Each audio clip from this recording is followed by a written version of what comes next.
পরিস্থিতি নিয়ন্ত্রণে নেই, পুলিশ একেবারে পরিস্থিতি নিয়ন্ত্রণে রাখতে ব্যর্থ হয়েছে এবং সেখানে জানেন কারা ভরসা, সেখানে মাসিয়া হচ্ছে রূপচাঁদ মাঝিরা। যখন হিন্দুরা তাদের প্রাণের ভয়ে বিপন্ন অবস্থায় প্রাণের তাগিদে সেই জায়গা থেকে ভিটে মাটি ছেড়ে অন্য জায়গায় যাচ্ছিলেন, ঠিক সেই সময় তাদেরকে নৌকো করে পার করে দিচ্ছেন এই রূপচাঁদ মাঝিরা। আর সেখানে পুলিশ কিছুই করলো না, প্রশাসন ব্যর্থ, কিন্তু মাসিয়া হয়ে উঠলেন কারা? রূপচাঁদ মাঝিরা।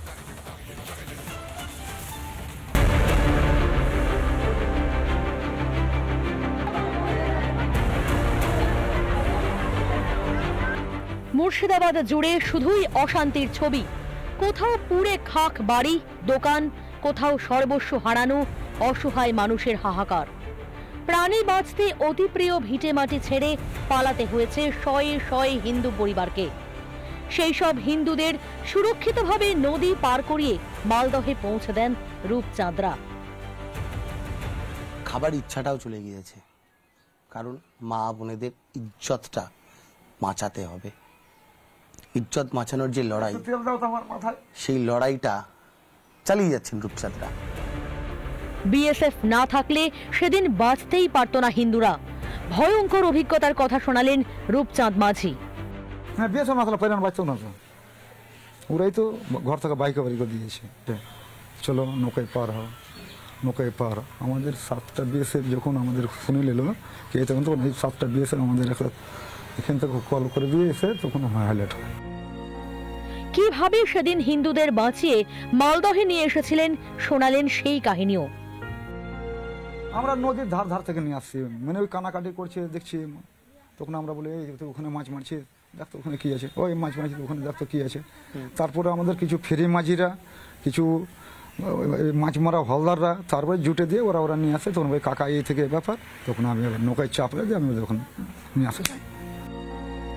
অন্য মানুষদের তো বাঁচালেন, কিন্তু নিজের পরিবারকেই ফিরিয়ে আনতে না পারার আক্ষেপ রূপচাঁদের গলায়। আমার পেটের মেয়ে নাতি 5 জনকে নিয়ে আসছিলাম, ওনাদের বাথান বাড়ি আছে এখানে, আমার বাড়িতে পুজো আছে, ডেকে নিয়ে আসলাম, পার করে নিয়ে আসলাম। সে ওই 5 জনকে আবার আমাকে ঘুরিয়ে মুর্শিদাবাদে দিয়ে আসতে হবে। কেন আদরের নাতি নাতনিকে নিজের কাছে রাখতে পারলেন না? শুনুন কি উত্তর দিলেন রূপচাঁদ। আমি ওটা সেটা বললাম তোকে, তো বললো কি আইসি ডিএম ওখান থেকে না করলো হবে না। আমি দেখেন এরা তো আমরা ক্যাম্পে ঢুকবে না, এরা আমার বাড়িতে থাকবে, আমার নাতি পুতি আছে, এই কথার তাও দিল না। তারপর আমি কি করলাম, স্যাররা ছিল, কি করবো স্যার, তুমি নৌকাতে দিয়ে দাও, আবার নৌকাতে দিয়ে আমি ঘুরিয়ে পাঠিয়ে দিলাম। এই রূপচাঁদ মাঝিদের জন্যই প্রাণ বেঁচেছে হিন্দুদের, যারা এতদিন শরণার্থী কি জিনিস বুঝতে চাইতেন না, তারা নিজেদের চোখে দেখেছেন কিভাবে মানুষকে, হিন্দুদেরকে এক জামা কাপড়ে সবটা ছেড়ে পালিয়ে এসে আশ্রয় নিতে হয় অন্যত্র। ভিডিও মেয়েদের সঙ্গে ভাস্কর, রিপাবলিক বাংলা, মালদা।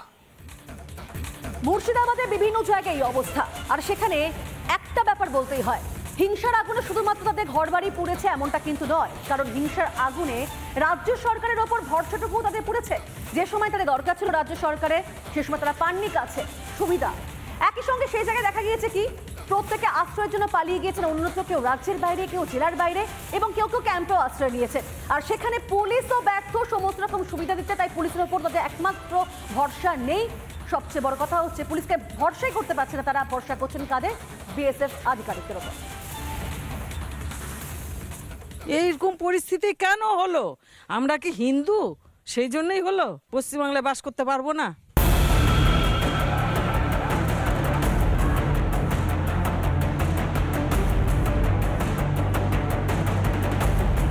রাজ্যে হিংসা হলে মানুষ থানায় ছুটবে, এটাই তো স্বাভাবিক, তাই তো? কিন্তু মুর্শিদাবাদের রানীপুরের হিসেবটা উল্টো। পুলিশ নয়, মানুষ এখন প্রাণ বাঁচায় সীমান্ত রক্ষীর হাত ধরে। হিন্দু হওয়াটাই কি পাপ এ রাজ্যে?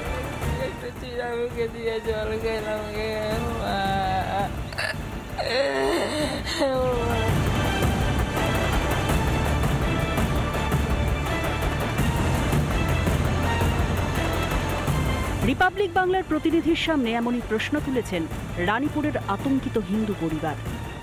যেভাবে ওই 3 তলা উপর থেকে ঝাঁপ দিয়ে দিয়ে লোকের গায়ে পড়ে আমরা বেঁচে কথা বলছি, নাহলে মরেই গেছিলাম আমরা। এইরকম পরিস্থিতি কেন হলো? আমরা কি হিন্দু সেই জন্যই হলো? পশ্চিমবাংলায় বাস করতে পারবো না? দাবিতে সরকারকে বলছি যে আমাদের জানি সুরক্ষা দেয়, আমরা জানি ভালোভাবে বাস করতে পারি, ছেলে মেয়েদেরকে ভালোভাবে উপযুক্ত করে মানুষ করতে পারি।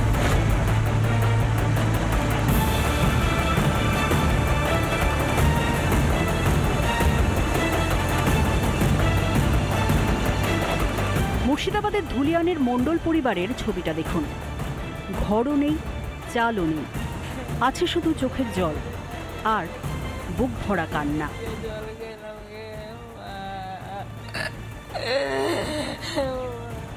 খাবার রান্না করা হয়েছিল, ভাত রান্না করা হয়েছিল। তারা জানতেন না যে এই ভাতটুকু বা এই সবজি যেগুলো পড়ে রয়েছে এগুলো তাদের আর খাওয়া হবে না। পুরো ঘর তছনছ হয়ে রয়েছে, পুরো জায়গা তছনছ হয়ে রয়েছে। সোনা গয়না, ছাগল গরু, গবাদি পশু যা সামনে পেয়েছে সব লুট করা হয়েছে। ঘরে অসুস্থ স্বামী, চিকিৎসা করানোর টাকাও নেই। কি করবেন, কি খাবেন জানা নেই। রিপাবলিক বাংলার প্রতিনিধির কাছে এক শিউরে ওঠা বর্ণনা দিয়েছেন আক্রান্ত ওই পরিবার। শুক্রবারের দিন ছিনতাই করে গেছে, এই বৈকাল এই দুপুর থেকে মানে সন্ধ্যার আগে। আর শনিবারের দিন এসে ফের ভাঙচুর করে আগুন পাগুন লাগিয়ে জ্বলিয়ে শনিবারের দিন লোকের না সীমা বলতে পারবো না। ধরো তোমার 2-3 হাজার লোক ছিল, চারদিক থেকে ঘিরে নিয়েছিল। আর যদি লড়াই করলে জান যেত, ছুরিয়ে ধরে যেছে, বোম চালাইছে। ওদের বড় বড় হেঁসা আছে, গলায় ধরছে, ভয়ে ফলে গেছে আমাদের দিককাল। এই কান্না, এই হাহাকার কি শুনতে পাচ্ছেন মাননীয়া? এখনো কি আপনার প্রশাসন বলবে পরিস্থিতি নিয়ন্ত্রণে? পিঙ্কি অধিকারী, সুখেন্দু সরকারের রিপোর্ট, রিপাবলিক বাংলা। নানা ধরনের কন্টেন্ট দেখার জন্য লাইক করুন, শেয়ার করুন আমাদের ফেসবুক পেজ, সাবস্ক্রাইব করুন আমাদের ইউটিউব চ্যানেল। পাশাপাশি অন্যান্য ব্রেকিং নিউজের জন্য অবশ্যই চোখ রাখুন রিপাবলিক বাংলায়।